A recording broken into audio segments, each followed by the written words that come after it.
बिस्मिल्लाहिर्रहमानिर्रहीम। Dear students, welcome to excellence online education. Biology की class में खुशामदीद। बायोलॉजी में आखिरी चैप्टर हमारा चल रहा है, इसका नाम है चैप्टर नंबर 14, ट्रांसपोर्ट। अब तक बहुत कुछ, असल में इस चैप्टर में छोटी छोटी बहुत सारी टर्म्स होती हैं और इसी वजह से ये चैप्टर मुश्किल हो जाता है और ईजी नहीं होता ये चैप्टर। अब तक हमने इस चैप्टर में जो जो चीज़ें पढ़ी हैं, थोड़ा सा जल्दी जल्दी उसका रिकैप करते हुए हम आगे बढ़ते हैं। ट्रांसपोर्टेशन के बारे में मैंने आपको बताया कि चीज़ों का एक जगह से दूसरी जगह मूव होना ट्रांसपोर्टेशन कहलाता है। लिविंग ऑर्गेनिजम्स के अंदर ट्रांसपोर्टेशन होता है। हम जो लिविंग ऑर्गेनिजम्स होते हैं, फिर चाहे वो प्लांट्स हों चाहे वो एनिमल्स हो, ये अपने एनवायरनमेंट से चीज़ें अपनी बॉडी के अंदर मूव करते हैं, अपनी बॉडी के अंदर से चीज़ों को एनवायरनमेंट में रिलीज करते हैं। इसके अलावा अपनी बॉडी के एक हिस्से से चीज़ों को दूसरे हिस्से में भी मूव करते हैं। यानी लिविंग ऑर्गेनिजम्स में ट्रांसपोर्ट बहुत ही ज़्यादा अहमियत का हामिल हो जाता है। फिर मैंने आपको कुछ प्रोसेस बताए जी ट्रांसपोर्ट के। पैसिव ट्रांसपोर्ट क्या होता है जी? अगर मॉलिक्यूल्स हाई कंसंट्रेशन से लो कंसंट्रेशन की तरफ जा रहे होते हैं, इसको हम कहते हैं पैसिव ट्रांसपोर्ट, और इसमें कोई एनर्जी की ज़रूरत नहीं होती। अगर जो मॉलिक्यूल्स मूव हो रहे हैं वो सॉल्यूड या गैस के हैं तो हम उसको डिफ्यूजन कहेंगे, और अगर वाटर के मॉलिक्यूल्स मूव हो रहे होते हैं तो फिर हम उसको पैसिव ट्रांसपोर्ट की टाइप ऑस्मोसिस कहते हैं। फिर मैंने आपको बताया जी एक्टिव ट्रांसपोर्ट। एक्टिव ट्रांसपोर्ट क्या होता है जी? अगर उल्टा, पैसिव ट्रांसपोर्ट को उल्टा कर दो, अगर मॉलिक्यूल्स लो से हाई की तरफ मूव हो रहे होते हैं, एनर्जी की रिक्वायरमेंट होती है, इसको आप कहते हैं एक्टिव ट्रांसपोर्ट। फिर हमने ये तो अभी मैंने आपको बता दिया। ऑस्मोसिस क्या है जी? अगर वाटर मॉलिक्यूल्स हाई से लो की तरफ मूव करें। और डिफ्यूजन क्या होता है? अगर सॉल्यूट या गैसेस के मॉलिक्यूल्स हाई से लो की तरफ मूव होते हैं। सिंपल डिफ्यूजन क्या होती है जी? अगर नॉर्मली आपके मॉलिक्यूल्स बगैर किसी दूसरे मॉलिक्यूल की सपोर्ट के मूव करते हैं तो इसको आप कहते हैं सिंपल डिफ्यूजन। और अगर आपने देखा कि मॉलिक्यूल्स कोई हाई से लो कंसंट्रेशन की तरफ मूव करने के लिए एक प्रोटीन मॉलिक्यूल की ज़रूरत पड़ रही है, जिसको हम कैरियर प्रोटीन कहते हैं, तो इसको हम कहते हैं फैसिलिटेटेड डिफ्यूजन। फिर हमने मुख्तलिफ सॉल्यूशंस की बात की जी। हाइपरटोनिक सॉल्यूशन, हाइपोटोनिक सॉल्यूशन और आइसोटोनिक सॉल्यूशन। हाइपरटोनिक सॉल्यूशन ऐसे सॉल्यूशन को कहते हैं जिसमें पानी कम होता है, सॉल्यूट ज़्यादा होते हैं। हाइपोटोनिक सॉल्यूशन ऐसे सॉल्यूशन को कहा जाता है जिसमें पानी ज़्यादा होता है और सॉल्यूट जो है वो कम होता है। और आइसोटोनिक ऐसे सॉल्यूशन को कहते हैं जो सेल से बराबर कंसंट्रेशन का होता है। फिर हमने देखा कि अगर हम एक सेल को हाइपरटोनिक सॉल्यूशन में डाल देते हैं, चूंकि हाइपरटोनिक में पानी बाहर लो है, तो सेल पानी को बाहर निकालता है, सेल सिकुड़ जाता है, इसको हम कहते हैं प्लाज्मोलाइसिस। फिर हाइपोटोनिक सॉल्यूशन के अंदर हमने देखा कि अगर हम सेल को डाल देते हैं, चूंकि हाइपोटोनिक सॉल्यूशन में वाटर हाई होता है, लिहाजा सेल के अंदर मूव होता है। प्लांट सेल है तो टर्जिडिटी शो करेगा, एनिमल सेल है तो डीप्लाज्मोलाइसिस शो होगी, और आखिर में एनिमल का सेल फट जाएगा। जबकि आइसोटोनिक सॉल्यूशन में चूंकि पानी की कंसंट्रेशन अंदर और बाहर बराबर है, लिहाजा कोई नेट मूवमेंट नहीं होती। ठीक है जी, ये सब हमने पढ़ लिया था, काफ़ी डिटेल में पढ़ा था हमने ये। फिर इम्बिबिशन हमने बताया जी क्या कि अगर हम कुछ मटेरियल्स या कुछ मॉलिक्यूल्स या कुछ सब्सटेंस को पानी में डालते हैं और वो पानी को एब्जॉर्ब करके फूल जाए, ठीक है, जैसे अगर आप सीड को पानी में डालते हो तो सीड क्या करता है जी? पानी एब्जॉर्ब करके स्वेल हो जाता है। तो इस प्रोसेस को हम कहते हैं imbibition, swelling of hydrophobic substances due to absorption of water. फिर वाटर पोटेंशियल का हमने जिक्र किया जी। वाटर पोटेंशियल होता है जी पानी की एनर्जी, पानी की पोटेंशियल एनर्जी को हम वाटर पोटेंशियल कहते हैं। अगर हमारे पास प्योर वाटर होता है, यानी कि उसमें पानी के मॉलिक्यूल ज़्यादा हैं, लिहाजा हाई वाटर पोटेंशियल हो जाएगा। और अगर हमारे पास कोई मिलावट शुदा सब्सटेंस मौजूद है, यानी पानी के साथ कुछ सॉल्यूट मिलेंगे, तो पानी हो गया कम, लिहाजा उसके अंदर वाटर पोटेंशियल लो हो जाता है। मूवमेंट कैसी होगी जी? From high water potential to low water potential, ऐसे मूवमेंट होती है। ये वही है हाई से लो कंसंट्रेशन। उसके बाद हमने क्या पढ़ा जी? ट्रांसपायरेशन। ट्रांसपायरेशन क्या होता है जी? प्लांट अपने एक्सेस वाटर को, फालतू पानी को वेपर्स की सूरत में निकाल देता है। वेपर्स की फॉर्म में निकालता है। इस प्रोसेस को हम कहते हैं ट्रांसपायरेशन। आगे जाके सेकेंड ईयर में आप पढ़ोगे एक और प्रोसेस होता है, इसको हम कहते हैं ग्यूटेशन। और ग्यूटेशन में पानी, फालतू पानी लॉस होता है, लेकिन वेपर्स की सूरत में नहीं, लिक्विड की सूरत में, तो उसको हम कहते हैं ग्यूटेशन। लेकिन वो आप सेकेंड ईयर में देखोगे, अभी आपको उसका जिक्र नहीं करेंगे।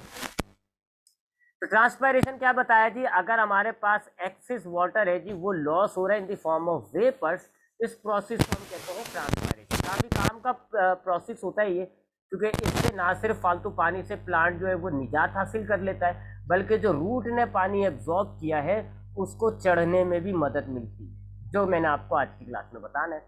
3 किस्म का ट्रांसपायरेशन हमने डिस्कस किया। अगर लीफ के स्टोमेटा से हो रहा होता है तो स्टोमेटल, अगर लीफ की क्यूटिकल से हो रहा होता है तो क्यूटिक्यूलर, अगर स्टेम के लेंटिकल से हो रहा होता है तो लेंटिक्यूलर ट्रांसपायरेशन। स्टोमेटल ट्रांसपायरेशन 90% होती है, जबकि क्यूटिक्यूलर और लेंटिक्यूलर 5% होती है। स्टोमेटा क्या होते हैं ये भी बताया आपको मैंने। क्यूटिकल क्या होती है जी, एक लेयर होती है जो उमूमन ट्रांसपायरेशन को रोकती है। और लेंटिकल्स क्या होते हैं जी, आपके जो वुडी स्टेम्स होते हैं उनमें छोटे छोटे सुराग होते हैं, असल में आप समझ लो कि वहां से स्टेम फटा हुआ है, उन सुरागों को हम कहते हैं लेंटिकल्स। फिर ट्रांसपायरेशन में स्टोमेटा की ट्रांसपायरेशन को हमने डिटेल में पढ़ा, देखा स्टोमेटा किस तरीके से खुलते हैं, किस तरीके से बंद होते हैं। लाइट बहुत अहम फैक्टर होता है स्टोमेटा को खोलने के लिए, क्योंकि लाइट ये रिएक्शन ट्रिगर करा देता है, स्टार्च को कन्वर्ट करके शुगर में कन्वर्ट करवाता है। अब ये शुगर वाटर में डिजोल्व हो जाती है, वाटर पोटेंशियल लो हो जाता है, तो आप बराबर वाले सेल में वाटर पोटेंशियल ज़्यादा होता है, तो अब वैक्यूम इसमें गार्ड सेल्स में पानी आना शुरू हो जाता है, ये टर्जिट हो जाते हैं और खुल जाते हैं। तो ये मैकेनिज्म भी आपको समझा चुका हूँ जी कि ये गार्ड सेल्स किस तरीके से खुलते हैं, बंद होते हैं। फिर हमने बात की factors that effect the rate of transpiration. तो कुछ एक्सटर्नल फैक्टर्स थे, कुछ इंटरनल फैक्टर्स थे। टेम्परेचर ट्रांसपायरेशन को बढ़ाता है, लाइट ट्रांसपायरेशन को बढ़ाती है, एयर ह्यूमिडिटी ट्रांसपायरेशन को कम करती है, और वेलोसिटी ऑफ विंड जो है वो ट्रांसपायरेशन को बढ़ाती है। और कुछ इंटरनल फैक्टर्स हमने डिस्कस किए थे, नंबर ऑफ स्टोमेटा जितने ज़्यादा होंगे ट्रांसपायरेशन उतना होगा, क्यूटिकल जितनी मोटी और वैक्सी लेयर होगी क्यूटिकल की, ट्रांसपायरेशन उतना कम हो जाता है। उसके बाद हमने पढ़ा जी ये एडवांटेजेस डिसएडवांटेजेस थे जी। उसके बाद हमने पढ़ी ट्रांसपोर्टेशन प्लांट्स के अंदर। तो प्लांट्स के अंदर कुछ चीज़ें होती हैं जी, water, food, carbon dioxide, oxygen और मिनरल्स। इन चीज़ों को प्लांट जो है वो एब्जॉर्ब करता है या खुद बनाता है, और इनकी ट्रांसपोर्टेशन होती है। वाटर्स को, पानी को प्लांट जो है वो रूट के जरिए एब्जॉर्ब करता है, जबकि जाइलम के जरिए इसको लीफ तक लेकर जाता है। फूड जो है ये कोई बाहर से नहीं लेता, बल्कि ये लीफ उसके खुद बनाते हैं, और फ्लोएम के जरिए ये अपने बाकी पार्ट को फूड सप्लाई करता है, ट्रांसपोर्ट करता है। गैसेस की बात करें तो कार्बन डाइऑक्साइड इसको फोटोसिंथेसिस में चाहिए होती है। दिन के अंदर रिस्पायरेशन की वजह से कार्बन डाइऑक्साइड प्रोड्यूस होती है, लेकिन कम प्रोड्यूस होती है, इसको मजीद कार्बन डाइऑक्साइड चाहिए होती है, तो ये हवा से कार्बन डाइऑक्साइड को लेता है। कैसे? डिफ्यूजन के जरिए। और कहाँ से? वही स्टोमेटा। यही मामला होता है जी इसके साथ ऑक्सीजन के साथ। जबकि मिनरल्स के मामले में मैंने आपको बताया था कि मिनरल्स वाटर में डिजोल्व हो जाते हैं, और ये जो है फिर ये कहलाता है सेल्फ सेप। अब वाटर जहाँ जहाँ जाएगा वहाँ वहाँ मिनरल्स जा रहे होते हैं। फिर हमने पढ़ी ट्रांसपोर्टेशन ऑफ वाटर। तो ट्रांसपोर्टेशन ऑफ वाटर मैंने आपको बताया कि ट्रांसपोर्टेशन ऑफ वाटर, वाटर जो है रूट एब्जॉर्ब, ये प्लांट जो है वो रूट्स के जरिए एब्जॉर्ब करता है। बड़ी गंदी सी डायग्राम बनी है, क्या करा है मैंने, चले अल्लाह मालिक है। तो ट्रांसपोर्टेशन ऑफ वाटर मैंने आपको क्या बताया जी कि प्लांट्स हमारे जो होते हैं वो रूट के जरिए वाटर को एब्जॉर्ब करते हैं। रूट्स मैंने आपको बताएंगे कि ज़्यादातर जो प्लांट्स होते हैं उनमें ऐसी एक बड़ी रूट होती है, उसको आप कहते हो प्राइमरी, उसमें से ब्रांचेस निकलती हैं, उसको आप कहते हो सेकेंडरी, उसमें से ब्रांचेस निकलती हैं, आप उसको कहते हो टर्शियरी।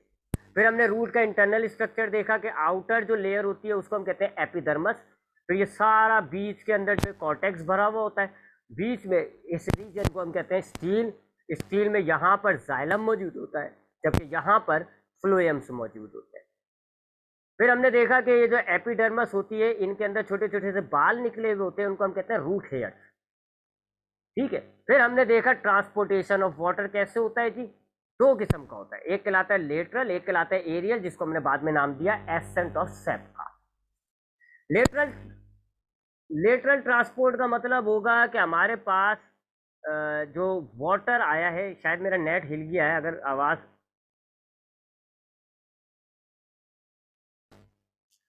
तो दो किस्म का ट्रांसपोर्ट होगा जी रूट के अंदर से पानी को लीफ तक चढ़ाने में। एक कहलाता है लेटरल। लेटरल के अंदर क्या होगा जी, ये आपके पास ये बनी हुई ना डायग्राम, ये आपके पास रूट है ना, चले ऐसे लगाते हैं। कहाँ दूं, मैं तो सब गंदा कर रखा है। ये होता है आपके पास रूट, ठीक है, ये है रूट एयर। तो लेटरल ट्रांसपोर्ट होगी जी, और ये बीच में है जाइलम। तो लेटरल ट्रांसपोर्ट होगी जी कि वाटर आपका रूट हेयर से ऐसे होता हुआ यहाँ जाइलम तक आएगा, इसको आप कहते हो लेटरल ट्रांसपोर्ट। और फिर एसेंट ऑफ सेप क्या होता है, अब जाइलम आपका स्टेम से होता हुआ लीफ तक वाटर को पहुंचाएगा, इसको आप कहते हो एरियल ट्रांसपोर्ट या फिर एसेंट ऑफ सेप। ठीक है जी, कहाँ थे हम, हाँ यहाँ पे। फिर हमने लेटरल ट्रांसपोर्ट की पहले बात की, तो मैंने आपको बताया कि जी सबसे मेजर चीज पानी की जो ट्रांसपोर्ट होती है ना लेटरल ट्रांसपोर्ट, उसके अंदर होता है डिफ्यूजन, यानी वही ऑस्मोसिस। वो एक सेल के अंदर वाटर कंसेंट्रेशन ज्यादा होगा, बराबर वाले सेल में कम होगा, तो वाटर जो है वो हाई से लो यानी बराबर वाले सेल में आ जाएगा। तो एक सेल से दूसरा, दूसरे से तीसरा। तो ये रूट एयर है जी, यहाँ पे पहले बाहर जो है वाटर पोटेंशियल हाई था, वाटर अंदर आ गया। अब रूट के अंदर चूंकि पानी भर गया, वाटर कंसेंट्रेशन हाई हो गई। एपिडर्मस के अंदर जो है वो वाटर कंसेंट्रेशन लो है, तो अब पानी कहाँ जाएगा, लो कंसेंट्रेशन यानी एपिडर्मस में। अब एपिडर्मस का जो सेल है उसके अंदर वाटर पोटेंशियल हो गया हाई, कॉर्टेक्स में हो गया लो, तो अब वही हाई से लो, अब वाटर मूव करके इधर आ जाएगा। जिस जिस सेल में आता जाएगा टर्जिड होता जाएगा, उसका वाटर पोटेंशियल बढ़ जाएगा, बराबर वाले पोटेंशियल का, वो बराबर वाले सेल का वाटर पोटेंशियल कम होगा, और वो फिर बराबर वाले। तो इस तरह एक सेल से दूसरे, दूसरे से तीसरे, तीसरे से चौथे, तो यूं आपका ये एपिडर्मस, कॉर्टेक्स, एंडोडर्मस से होता हुआ जाइलम में आ जाएगा। अब जाइलम ने आपके पानी को ऊपर चढ़ाना है, जिसको आप कहते हो एसेंट ऑफ सेप। फिर पाथवेज की हमने बात की थी, 3 पाथवेज होते हैं, ठीक है जी, 3 पाथवेज होते हैं। ये आपके पास एक सेल है, ये दूसरा सेल है। अगर हमारे पास जो वाटर मूव हो रहा है वो सेल वॉल, सेल वॉल से साइटोप्लाज्म, साइटोप्लाज्म से वैक्यूल में आ रहा है, मेजर चीज वैक्यूल, वैक्यूल में पानी आ रहा है, उसके बाद फिर बाहर निकल जाता है, फिर दूसरे सेल के साइटोप्लाज्म में चले जाता है, फिर वैक्यूल में चले जाता है, तो इसको हम कहते हैं सेलुलर पाथवे। सेलुलर पाथवे में वैक्यूल्स इन्वॉल्व होते हैं। अगर आप देखते हो जी वैक्यूल इन्वॉल्व नहीं है, यानी आपके सेल वॉल से सेल मेम्ब्रेन, सेल मेम्ब्रेन से साइटोप्लाज्म, साइटोप्लाज्म से फिर दूसरे सेल के साइटोप्लाज्म में चला जाए, भले प्लाज्मोडिस्मेटा से जाए, भले वो वॉल क्रॉस करके जाए, लेकिन वैक्यूल में ना जाए, और दूसरे सेल के साइटोप्लाज्म में आ जाए, फिर दूसरे सेल के साइटोप्लाज्म से तीसरे सेल के साइटोप्लाज्म में चले जाए, इसको आप कहते हो सिम्प्लास्टिक पाथवे। और तीसरा पाथवे होता है जी अगर वॉल से ही जाता जाए, यानी सेल वॉल और सेल मेम्ब्रेन के दरमियान स्पेस होती है, उस स्पेस में से वाटर ट्रेवल करता हुआ फिर ये दोनों सेल्स के बीच की स्पेस में आ जाए, जिसको हम कहते हैं मेड्यूला। फिर उसके बाद नहीं, मेड्यूला नहीं, मिडल लेमिला, और फिर मिडल लेमिला से ये दूसरे सेल वॉल और सेल मेम्ब्रेन की स्पेस में आ जाए, और फिर ऐसे निकलता जाए, इसको हम कहते हैं एपोप्लास्ट। तीनों पाथवेज के जरिए बहरहाल वही डिफ्यूजन हो रहा होता है, हाई से लो, हाई से लो। तो हमारे पास वाटर इस तरह सेल टू सेल मूव करते हुए जाइलम तक पहुंच गया। ठीक है जी, फिर जाइलम के हवाले से भी बात की थी जी, जाइलम के हवाले से बात अभी हम फ्लोएम पढ़ेंगे तो उसमें थोड़ा रिपीट करना पड़ेगा, तो वहां मैं आपको जाइलम रिपीट कर दूंगा। फिर हमने बात की जी ascent of sap. Ascent of sap क्या होता है जी, सेप मैं आपको बता चुका हूं कि ये जो पानी रूट हेयर से लेके जाइलम तक आया, this is not pure water, it is self sap. इसमें वाटर के साथ साथ मिनरल्स डिसॉल्व हुए हुए, और उसको हम कहते हैं सेप। एसेंट का मतलब होता है ऊपर चढ़ना। तो अब ये जो लेटरल ट्रांसपोर्ट के नतीजे में वाटर आपका जाइलम में आ गया, अब ये जाइलम की रूट से किधर आएगा जी, स्टेम की रूट में, और फिर स्टेम की रूट से कहाँ आएगा, लीफ में जो वो मौजूद है, स्टेम की रूट कह रहा हूँ, स्टेम की जाइलम में, और स्टेम की जाइलम से लीफ के जाइलम में आएगा। मैंने आपको बताया था जाइलम्स आर इंटरकनेक्टेड, रूट का जाइलम स्टेम के जाइलम से कनेक्टेड है, स्टेम का जाइलम लीफ के जाइलम से कनेक्टेड है, और ये एक ऐसा पाइप सा बन गया है, ऐसा जैसे हमारे घरों में पाइप होते हैं ना, मुख्तलिफ पाइपों को मिला के हम एक पाइप बना देते हैं बड़ा सा, ऐसा हो गया। ये समझ लो यहाँ से यहाँ तक जो है ना, ए से लेके बी तक ये रूट का जाइलम, बी से लेके ये सी पॉइंट तक ये स्टेम का जाइलम है, और सी से लेके डी पॉइंट तक ये मिडरिब यानी लीफ का जाइलम है। तो आपस में इंटरकनेक्टेड होते, पूरा पाथ बन जाता है। अब इस पाथ में क्या हुआ, यहाँ पर आपके पास जो है वो वाटर आ चुका है, इस जाइलम में वाटर आ चुका है।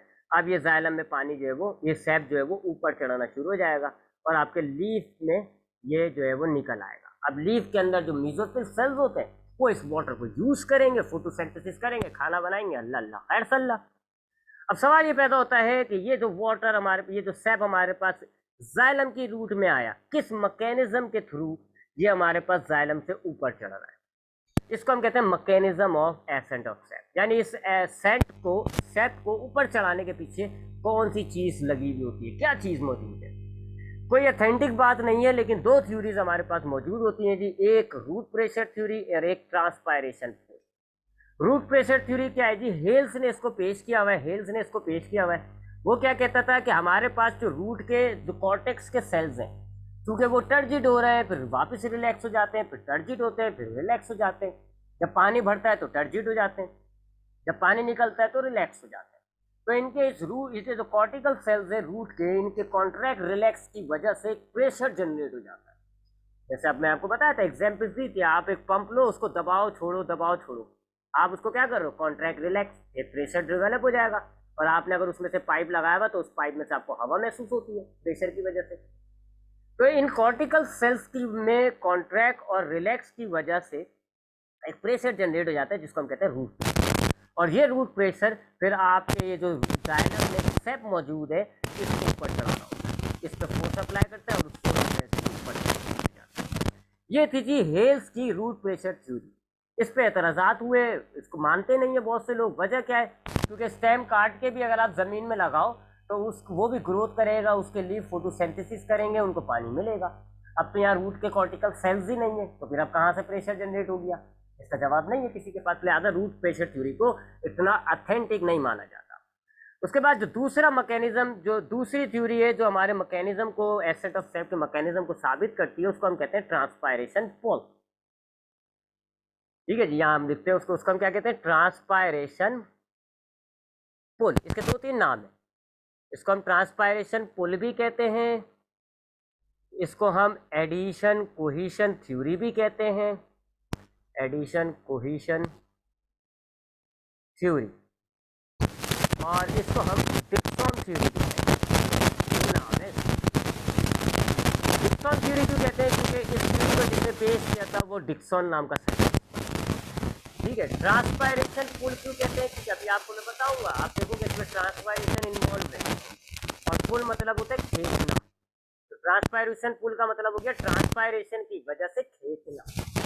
तो ये आप देखोगे इस मैकेनिज्म में आपको नजर आएगा कि ट्रांसपायरेशन की वजह से एक खिंचाव पैदा हो, पुल पैदा हो रहा है, इसलिए हम इस थ्योरी को ट्रांसपायरेशन पुल भी। जबकि एडिशन कोहेशन थ्योरी को कहते हैं, एडिशन कहा जाता है अगर वाटर मॉलिक्यूल किसी दूसरे मॉलिक्यूल से अट्रैक्ट है। यानी अगर ये आपके पास एक वाटर मॉलिक्यूल है, that is a water molecule, और ये आपके पास सेल वॉल है। अब सेल वॉल आपको पता है जी, सेल वॉल किससे बनी हुई होती है, सेल्यूलोज से बनी हुई होती है। सेल्यूलोज एक मॉलिक्यूल है। अब सेल्यूलोज और वाटर मॉलिक्यूल के दरमियान एक अट्रैक्शन पैदा हो जाएगी, जिससे क्या होगा, वाटर मॉलिक्यूल इस सेल्यूलोज की वॉल से चिपक जाता है। इसको हम कहते हैं एडिशन।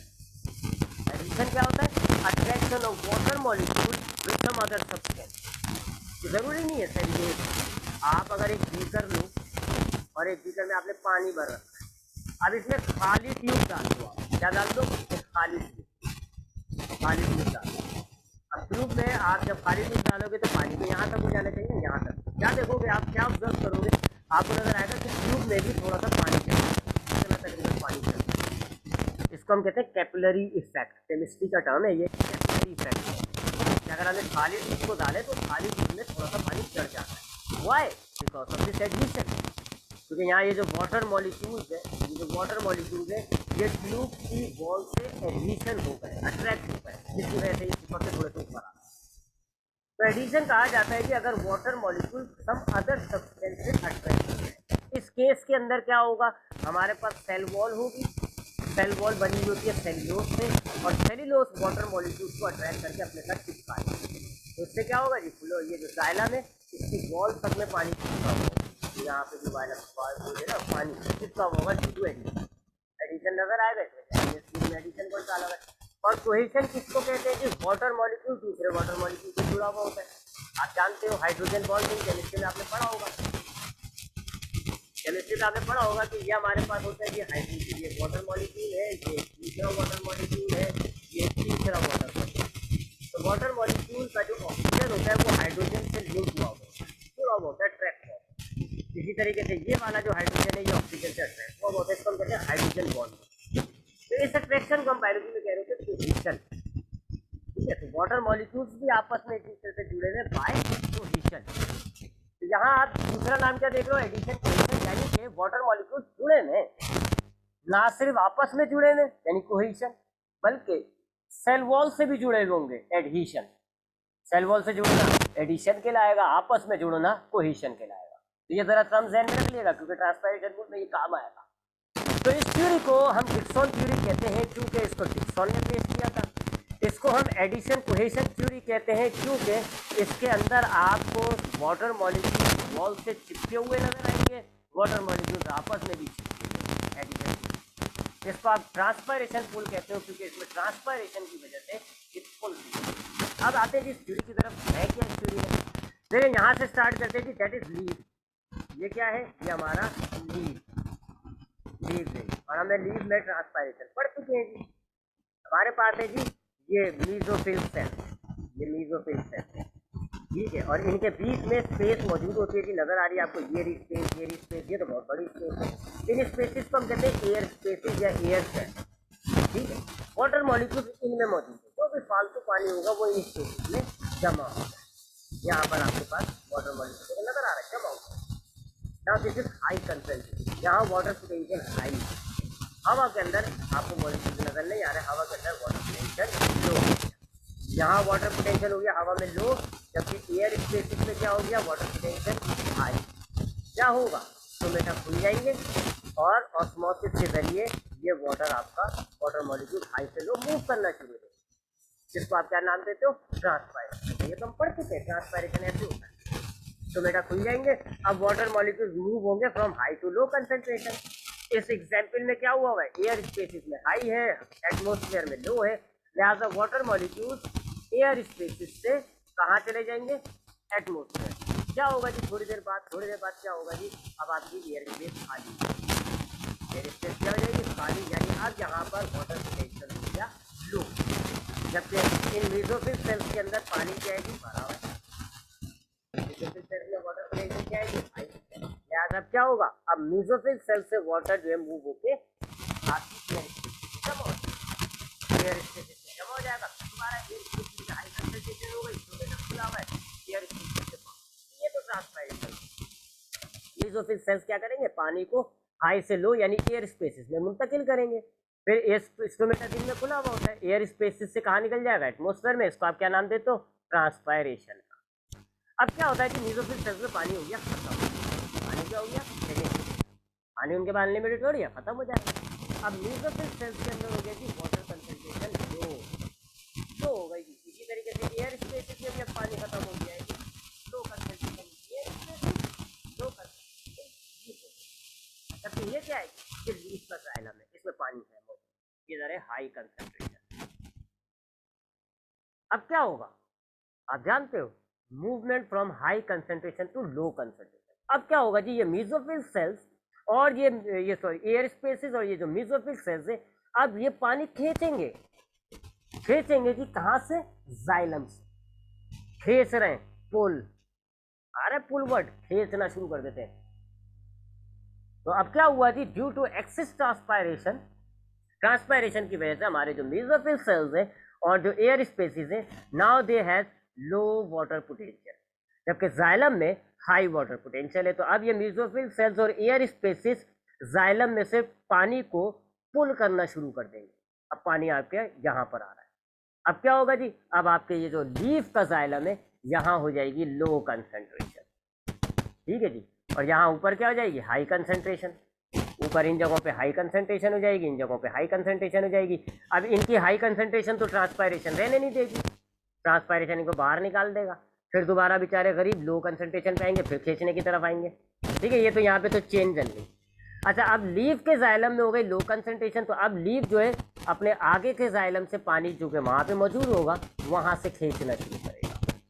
तो ऐसे खींचते खींचते फिर लीफ का जाइलम जो है वो स्टेम के जाइलम से, ये देखें खींच रहा है ऊपर, देख रहे हैं ना, ऊपर की तरफ खींचा जा रहा है, पुल हो रहा है शुरू होता, तब एक पुल बन जाता है आपके रूट में से। ये देखें नीचे से देखें, root continuously water molecules absorb कर रही है, continuously cell to cell move होके आपके जाइलम में आ रहा है। चूंकि एक पुल क्रिएट हुआ है, लीफ ऊपर से खींचे जा रहा है पानी, लिहाजा यहाँ का जाइलम का जो पानी है ये ऊपर चलाना शुरू होगा, स्टेम में आ जाएगा, स्टेम से खिंचाव की वजह से ऊपर। इस खिंचाव को मदद मिलेगी जी एडहीशन कोहेशन, एडिशन कोहेशन से मदद मिलेगी।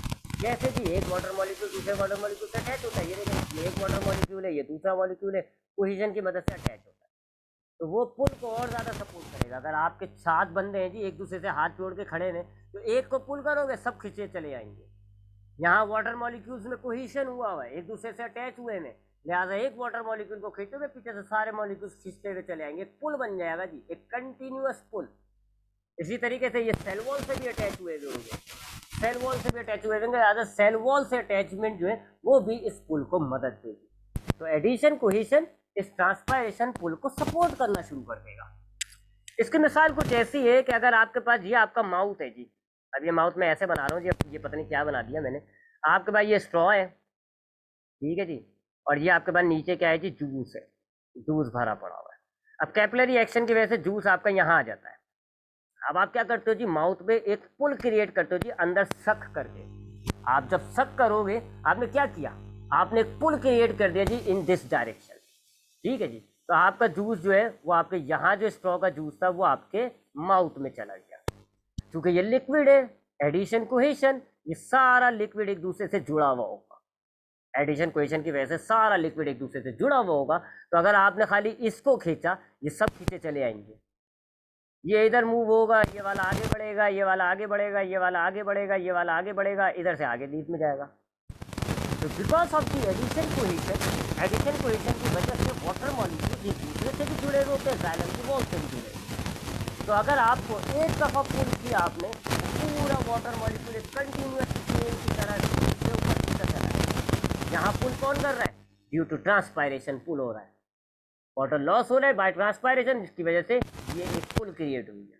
अब जब ये पुल क्रिएट हो जाएगा तो अब यहाँ पर ट्रांसपायरेशन पुल जो है वो आपके एडिशन कोहेशन की वजह से कंटिन्यूअसली वाटर को नीचे से ऊपर, वाटर टूटता ही नहीं है, कंटिन्यूअस चल रहा है, हम कहते हैं ट्रांसपायरेशन। देखा आपने, ट्रांसपायरेशन भी यूज हो रहा है, ठीक है, ये टर्म भी आया, पुल भी हो रहा है, एडिशन कोहेशन सपोर्ट कर रहा है, that is why this called, इसके सारे नाम है, एडिशन कोहेशन ट्रांसपायरेशन पुल वगैरह वगैरह। तो ये हो गया जी water transport complete, water transport complete हो गया। अब आगे बढ़ते हैं जी फूड ट्रांसपोर्ट। देखा सारा, ये देखें ट्रांसपोर्ट, ट्रांसपोर्ट होता है, ये हमारा हो गया। अब हम इसकी बात करेंगे, फूड ट्रांसपोर्ट कैसे होता है प्लांट में। बाकी उसके बाद नीचे देखें अगर हम, ठीक है जी, इसकी बात हम कर चुके हैं, ये जो है स्टोमेट, अबे भाई कहाँ है रेड पेन, इसकी हम बात कर चुके हैं। कार्बन डाइऑक्साइड गैसेज, ये तो मैं आपको बता चुका हूँ, स्टोमेटा के जरिए निकलती है। मिनरल्स भी बता चुका हूँ।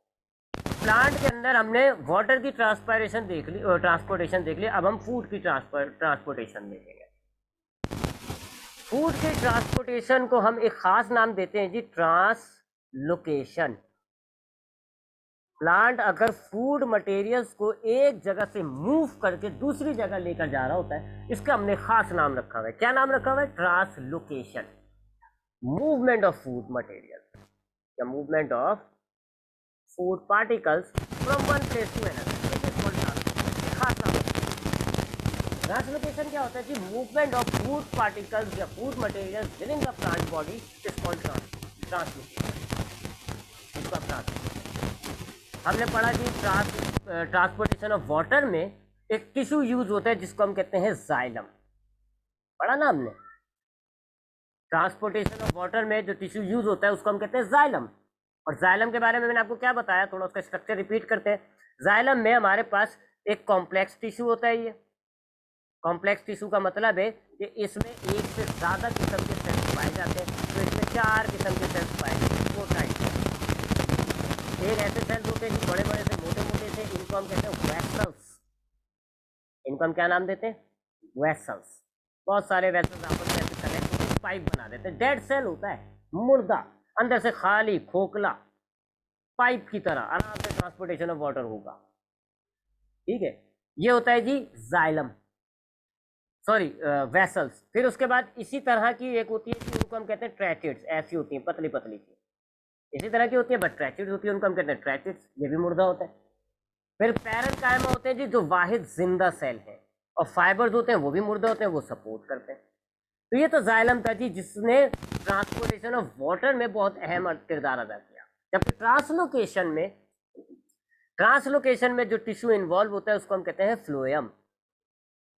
क्या नाम देते हैं उसको हम? फ्लोएम। ये भी एक कॉम्प्लेक्स टिश्यू है, ये भी एक कॉम्प्लेक्स टिश्यू है, यानी इसमें भी आपको एक से ज़्यादा किस्म के सेल्स मिलेंगे। कौन कौन से? कंपेनियन सेल, और पैरेंकाइम। 3 किस्म के सेल्स होते हैं। पैरेंकाइम मैं नाम नहीं मेरा लिखा हुआ तो है ना। पहला क्या हो गया? पैरेंकाइमा सेल, पे हो गया शीट ट्यूब, और एक हो गया कंपेनियन सेल। 3 किस्म के सेल से मिलकर बना हुआ, जैसे वो अलग अलग दिख रहा है। याद है ये कॉम्प्लेक्स। ये क्या करता है कि ये करता है कंडक्शन ऑफ वाटर में ये खाना मिला हुआ होगा, उस खाने को कंडक्ट। तो जाइलम और फ्लोएम दोनों कंडक्ट कर रहे हैं ना। जाइलम कंडक्ट कर रहा है वाटर, फ्लोएम कंडक्ट कर रहा है। जाइलम जो है ये क्या कंडक्ट कर रहा है? ये कंडक्ट कर रहा है वाटर, पानी को एक जगह से दूसरी जगह लेके जा रहा है। फ्लोएम जो है वो भी कंडक्शन कर रहा है। ये दोनों कंडक्शन कर रहे होते हैं, लिहाजा इन दोनों को अक्सर हम मिलाकर कंबाइनली हम इनको कहते हैं वेस्कुलर टिश्यूज। वेस्कुलर टिश्यूज या कंडक्टिंग टिश्यूज। याद होगा आपको, किंगडम्स में हमने पढ़ा है। प्लांट किंगडम के अंदर एक हमारा जो ब्रायोफाइट और ट्रेशियोफाइट है, उसमें फर्क किस चीज़ का है? ब्रायोफाइट्स में ये नहीं होते जाइलम फ्लोएम, जबकि ट्रेशियोफाइट्स में ये वेस्कुलर टिश्यूज होते हैं, जाइलम और फ्लोएम। तो जाइलम और फ्लोएम को हम कंबाइनली क्या कहते हैं जी? They are conducting tissues. क्यों? क्योंकि ये कंडक्ट कर रहे होते हैं। इनको वेस्कुलर टिश्यूज भी कहते हैं। ये दोनों कॉम्प्लेक्स होते हैं। कॉम्प्लेक्स क्यों कहा इनको? क्योंकि इनके अंदर एक से ज्यादा किस्म के सेल्स होते हैं, इसलिए हमने इनको कॉम्प्लेक्स कहा। ठीक है, तो ये तो आपके जाइलम फ्लोएम की कंबाइन बात करते हैं। अब मतलब फ्लोएम की बात करते हैं, सिर्फ फ्लोएम की। तो एक कॉम्प्लेक्स टिश्यू है जी, और इसका काम है ट्रांसलोकेशन, यानी फूड जो लीव में तैयार हुआ है, लिख भी देते हैं जगह इसकी। फूड चूंकि लीव में तैयार होता है, तो ये फूड को ट्रांसपोर्ट करता है from leaves to other parts, तमाम पार्ट्स तक, रूट तक, स्टेम तक, फ्लावर तक, ब्रांचेस तक, सब जगह ये फूड को प्रोवाइड करता है, ट्रांसपोर्ट करता है, कंडक्ट करता है। तो फ्लोएम क्या है? एक कॉम्प्लेक्स टिश्यू होता है जिसका काम है कंडक्शन ऑफ डिजोल्व फूड, यानी कि ट्रांसलोकेशन। ये कहाँ से फूड उठाएगा? लीफ में से उठाएगा। कहाँ पहुंचाएगा? बाकी तमाम पार्ट तक। कॉम्प्लेक्स टिश्यू है जी, इसमें 3 किस्म के सेल्स हैं। पैरेंकाइमा, ये जिंदा सेल्स होते हैं, लिविंग सेल्स होते हैं, और इनका काम है जी फ्लोएम को सपोर्ट करना। फ्लोएम को सपोर्ट करते हैं, सहारा देते हैं, इसको डैमेज होने से बचाते हैं, वगैरह वगैरह। उसके बाद है जी ये शीफ ट्यूब्स। ये ट्यूब की तरह होती हैं, ये आपको नजर आ रही है, लंबी लंबी ट्यूब। अच्छा, ये वाले जो है ना, ये है पैरेंकाइमा। ये आपको अलग अलग नजर आ रहे हैं चकोर चकोर से, ये है पैरेंकाइमा। जबकि ये जो आपको नजर आनी है लंबी लंबी tubes, they are called sieve tube. इनको हम कहते हैं शीफ ट्यूब। इनमें आपको जगह जगह ये नजर आ रही है, बीच में से आपस में कनेक्टेड हो रहे हैं, तो इनको हम कहते हैं शीफ प्लेट्स। इन हिस्सों को हम कहते हैं शीफ प्लेट। इन प्लेट्स में सुराग होते हैं, और वो सुराग क्या होता है? प्लाज्मोडिस्मेटा, वो मैं बताता हूँ। तो ये जो लंबे लंबे एलोंगेटेड सिलेंड्रिकल सेल्स नजर आ रहे हैं आपको, लंबे लंबे एलोंगेटेड मतलब लंबे सिलेंडर शेप के जो सेल्स नजर आ रहे हैं, ये क्या है? ये शीफ ट्यूब। मजेदार बात पता है क्या है? They are living. ये जानदार होते हैं, जाइलम के वेसल्स की तरह मुर्दा नहीं होते। जाइलम में तो मुर्दा सेल्स थे ना, वेसल्स में, ट्रेचिड्स में, ये लिविंग सेल्स होते हैं। ये लिविंग सेल्स होते हैं। इनका ये ऐसे वॉल होता है, ऐसा बना रहा हूँ, इनमें वॉल होता है। इनका साइटोप्लाज्म भी होता है, लेकिन पतला होता है। ये सारा इनका साइटोप्लाज्म भरा नजर आ रहा है, ये सब साइटोप्लाज्म है इनका।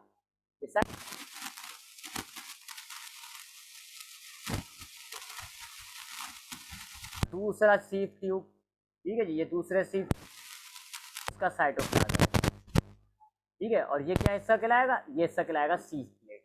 अब आपको पता है जी, प्लांट के सेल वॉल आपस में ऐसे जुड़े हुए होते हैं, गैप होते हैं, उसको आप क्या कहते हो? प्लाज्मोडिस्मेटा। तो ये प्लाज्मोडिस्मेटा होगा, जिससे क्या होगा? इसके साइटोप्लाज्म से लिंक हुआ होगा। तो ऐसे ये एक शीफ ट्यूब दूसरे शीफ ट्यूब से जुड़ी हुई होती है। ये नजर आ रहा है आपको, ये साइटोप्लाज्म यहाँ से एक दूसरे का जुड़ा हुआ है। तो जहाँ पे ये दोनों शीफ ट्यूब मिल रही होती है, उनको हम कहते हैं, उन रीजन्स को हम कहते हैं शीफ प्लेट। इनमें सुराग होते हैं। एक्चुअल में वो सुराग कौन से हैं? वो प्लाज्मोडिस्मेटा है। कौन से? वो प्लाज्मोडिस्मेटा है। तो ये जिंदा सेल होते हैं जी, इनमें साइटोप्लाज्म होता है, इनका सेल वॉल होता है, इनका सेल वॉल दूसरे सीप ट्यूब के सेल वॉल से प्लाज्मोडिस्मेटा के जरिए जुड़ा हुआ होता है। साइटोप्लाज्म एक दूसरे के अंदर मौजूद होता है। प्रॉब्लम कहाँ है जी, इनके साइटोप्लाज्म में बाकी ऑर्गेनल कुछ भी नहीं है। इनके साइटोप्लाज्म में ना न्यूक्लियस है, ना माइटोकॉन्ड्रिया है, ना वैक्यूल है, ना एंडोप्लाज्मिक रेटिकुलम है, कुछ भी नहीं है, खाली है। तो ये मर जाने चाहिए। अगर इनके साइटोप्लाज्म में बाकी तमाम ऑर्गेनल नजर आ रहे हैं आपको डायग्राम में? नहीं। तो इनके साइटोप्लाज्म में ऑर्गेनल्स नहीं होते। ठीक है, मैं लिख देता हूं यहाँ पे। ठीक है जी, लैक ऑर्गेनल्स, ऑर्गेनल्स नहीं होते इनके साइटोप्लाज्म में, तो अब ये तो मर जाने चाहिए। अगर ऑर्गेनल्स नहीं है तो दे शुड बी डेड, ये मर जाने चाहिए। तो अब ये मरते नहीं है, क्यों? क्योंकि इनके पास हर एक ट्यूब के साथ एक सेल लगा हुआ होता है जिसको हम कहते हैं कंपेनियन सेल। इस डायग्राम में अगर आपको कंपेनियन सेल नजर आए, नेट सर्च कर लिएगा। ये एक सेफ ट्यूब है, ऐसे यहाँ जुड़ा हुआ होता है कंपेनियन सेल, उसमें न्यूक्लियस भी होता है, उसके अंदर सारी चीजें होती है। हर एक सेफ ट्यूब के साथ एक कंपेनियन सेल जुड़ा हुआ होगा। अच्छा, वो सेल बिल्कुल एक्टिव होगा जी, उसके अंदर न्यूक्लियस भी होगा, साइटोप्लाज्म भी होगा, इसकी बात कर रहा हूँ मैं, कंपेनियन सेल। और वो फिर फूड लेगा, एनर्जी प्रोड्यूस करके इस सीप ट्यूब को भी जिंदा रखेगा। इसके पास तो ऑर्गेनल्स नहीं है, तो फिर ये एनर्जी कैसे हासिल करता है? इसका जो कंपेनियन सेल है, कंपेनियन का मतलब क्या होता है? साथ देने वाला। तो कंपेनियन सेल जो है वो दबादब, उसके पास बहुत सारे माइटोकॉन्ड्रिया होते हैं, वो दबादब एनर्जी प्रोड्यूस करता है और अपने लिए भी एनर्जी रखता है और सीप ट्यूब को भी एनर्जी देता है, इससे सीप ट्यूब जिंदा रहे। ठीक है जी, तो ये हमारे पास हो गया जी। इस डायग्राम को जरा साफ करते हैं। तो तीन किस्म के सेल्स हो गए ना। कंपेनियन सेल्स कौन से सेल्स होते हैं? ये बहुत ही ज्यादा बेहतरीन से सेल्स होते हैं जो हमारे सीप ट्यूब्स को जिंदा रखते हैं। ठीक है, सीप ट्यूब्स के लिए ये एनर्जी प्रोड्यूस करते हैं। सीप ट्यूब्स क्या है जी? लंबे लंबे से एलोंगेटेड सेल्स होते हैं, लिविंग सेल्स होते हैं। इनका साइटोप्लाज्म होता है प्लाज्मोडिस्मेटा से, ये दूसरे साइटोप्लाज्म से कनेक्ट हुए होते हैं, ऐसे कनेक्टेड होती है। इनके साइटोप्लाज्म एक हो गया ग्लास से, क्योंकि इनके साइटोप्लाज्म कनेक्ट है तो ये कंटिन्यूस हो गया कॉलम। ये इनके पास ऑर्गेनल्स नहीं होते, लिहाजा ये कंपेनियन सेल्स की वजह से जिंदा होते हैं, जबकि पैरेन्काइमा इस पूरे स्ट्रक्चर को सपोर्ट कर रहा होता है। अब ये करेंगे फूड मॉलिक्यूल्स को मूव। कैसे जी? वही बात है जी, डिजोल्व फूड मटेरियल इस वाले कंपेनियन सेल में आ जाएगा। डिजोल्व फूड मटेरियल इस वाले कंपेनियन, क्योंकि इसके पास वैक्यूल तो नहीं है तो साइटोप्लाज्म में इसके आया हुआ होगा। इसके साइटोप्लाज्म में ये डिजोल्व फूड आ गया। फूड है जी in the form of sap, sap की शक्ल में, यानी वाटर के साथ ग्लूकोज डिजोल्व हुआ हुआ है। अब चूंकि एक साइटोप्लाज्म प्लाज्मोडिस्मेटा या वही कह लो आप सीप प्लेट की वजह से दूसरे साइटोप्लाज्म में कनेक्ट हुआ होता है, तो फिर ये ऐसे हाई कंसंट्रेशन, लो कंसंट्रेशन, या ऐसे मूव होके इधर आ जाएगा, इस वाले साइटोप्लाज्म में आ जाएगा। फिर ये हाई कंसंट्रेशन हो गई, ये लो कंसंट्रेशन हो गई, तो ऐसे ये इधर मूव होके इधर आ जाएगा। ऐसे ये मूव करता जाएगा और एक साइटोप्लाज्म सीप प्लेट के एक साइटोप्लाज्म से दूसरे साइटोप्लाज्म में मूव होगा। इस थ्योरी को हम कहते हैं मंच थ्योरी। इसको हम बल्क फ्लो भी कहते हैं, BULK, बल्क फ्लो भी कहते हैं। तो हमारे ये जो लीव होते हैं, ये जो हमारे लीव्स है सपोज करेंगे, अब लीव के मीजोफिल सेल्स ने बनाया जी क्या? फूड। अब ये लीव का सेल है, इसके पास है जी ये ग्लूकोज के मॉलिक्यूल। ठीक है जी, अब ग्लूकोज के मॉलिक्यूल ज्यादा है क्योंकि इन्होंने फोटोसिंथेसिस के जरिए ग्लूकोज बनाया है। ग्लूकोज के मॉलिक्यूल ज्यादा है, इसका मतलब क्या होगा? वाटर कम, पानी कम। बराबर वाले सेल में पानी ज्यादा होगा, ये बराबर वाला कोई सेल है, इसके अंदर वाटर भरा हुआ है, ये लंबी लंबी लाइनें वाटर है और नुक्ते नुक्ते जो ये ग्लूकोज है। तो अब मेसोफिल सेल्स ने चूंकि फोटोसिंथेसिस किया है तो इसके सेल के अंदर ग्लूकोज ज्यादा है, पानी कम। बराबर वाले सेल में पानी हाई है, तो यहाँ हाई से लो वाटर मूव करके इधर आ जाएगा। अब ये वाटर में डिजोल्व हो गया। अब ये फूड जो है किसमें? वाटर में डिजोल्व हो गया। अब ये पूरे कलेक्टिव बात करो तो ये जो डिजोल्व फूड है इसकी कंसंट्रेशन ज्यादा हो गई, जबकि ये जो नीचे सीप प्लेट है, अब ये क्या करेगा? इसको ऐसे मूव करेगा। हाई स्लो हो रहा होगा तो पैसिव ट्रांसपोर्ट, और अगर कम होगा तो फिर वो एक्टिव ट्रांसपोर्ट, एनर्जी लगा के भी लोड कर सकता है। इसको हम कहते हैं फ्लोएम लोडिंग। तो क्या हुआ जी? एक फोटोसिंथेसिस ने ग्लूकोज बनाया, वाटर कंसंट्रेशन लो हो गई। बराबर वाले जाइलम से उसने क्या लिया? पानी लिया, पानी को अंदर फूड को डिसॉल्व कर दिया। अब ये हो गया डिसॉल्व फूड। अब ये क्या करेगा? मेसोफिल सेल्स इस फूड को, डिसॉल्व फूड को फ्लोएम में अपलोड कर देगा। फ्लोएम में अपलोड करने के लिए अगर हाई लो कंसंट्रेशन है तो वही हाई से लो जाएगा, और अगर उल्टा हो रहा है, यहाँ हाई है यहाँ लो है, तो अभी तो ऐसे चले जाएगा, जहाँ पर आना शुरू हो जाएगा फूड। लेकिन अगर यहाँ ज़्यादा है और यहाँ कम हो गया, सपोज करें अब ये ट्रांसफर हुआ ना, अपलोड हुआ, तो अब यहाँ इस मेसोफिल सेल में थोड़ा सा रह गया, तो अब तो उल्टा हो जाना चाहिए, लेकिन अब ये एक्टिव ट्रांसपोर्ट के जरिए लो से हाई देगा, पूरा मेसोफिल सेल खाली होना है। तो अब जब यहाँ पे कम रह जाएगा ना फूड, तो अब ये लो कंसंट्रेशन हो गई, यहाँ फ्लोएम में फूड की कंसंट्रेशन हाई, तो अब यहाँ लो है यहाँ हाई है, तो अब एक्टिव ट्रांसपोर्ट के जरिए लो से हाई होगा और मेसोफिल खाली, पूरा फूड आपका कहाँ आ गया, फ्लोएम के अंदर एक साथ सारा मूव हो रहा है। ये नहीं कि थोड़ा सा फ्लोएम ने अपना थोड़ा सा फूड फ्लोएम में अपलोड किया और अब फ्लोएम उसको आगे पहुंचाएगा, नहीं, एक साथ सारा फ्लो हो रहा है, इसको हम कहते हैं बल्क फ्लो। बल्क मतलब होता है बहुत ज्यादा क्वांटिटी।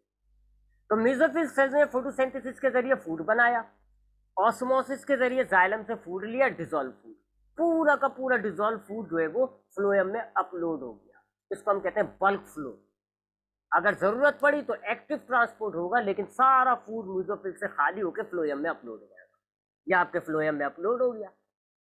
अब यहां से इस फ्लोएम में वही हाई से लो, दूसरे फ्लोएम में, दूसरे से तीसरे, तीसरे से चौथे। यहाँ पे सपोज करें जी स्टेम आ गया, ये स्टेम का सेल है, ये स्टेम के सेल्स है, अब इनको फूड चाहिए, तो यहाँ से फूड आ रहा है ना, इस वाले फ्लोएम में फूड है, और यहाँ पे क्या है जी, लो कंसंट्रेशन, यहाँ फूड नहीं है, इसकी लो कंसंट्रेशन है, यहाँ फूड ज़्यादा है, हाई कंसंट्रेशन है, मूव होके इस सेल में आ जाएगा। इसी तरह जब इधर आएगा तो पड़ोस वाला जो सेल होगा उसको फूड ट्रांसफर कर देगा, तो ऐसे ट्रांसफर करता हुआ ये नीचे जैसे रूट तक जाता जाएगा, स्टेम के सेल्स को भी ये ऐसे बराबर में देता जाएगा। तो इस वाली थ्योरी को हम कहते हैं मंच थ्योरी या बल्क फ्लो हाइपोथेसिस। ठीक है, तो ये हो गया ट्रांसलोकेशन, प्लांट के अंदर ट्रांसपोर्टेशन हमारी कंप्लीट हो जाती है। अब इंशाल्लाह नेक्स्ट क्लास में हम एनिमल्स की ट्रांसपोर्ट को स्टार्ट करेंगे। अगर आपको कोई सवाल है तो फातिमा बेटा माइक खोल के पूछ लो, 1 मिनट से कम रह गया, कोई सवाल है तो पूछिएगा।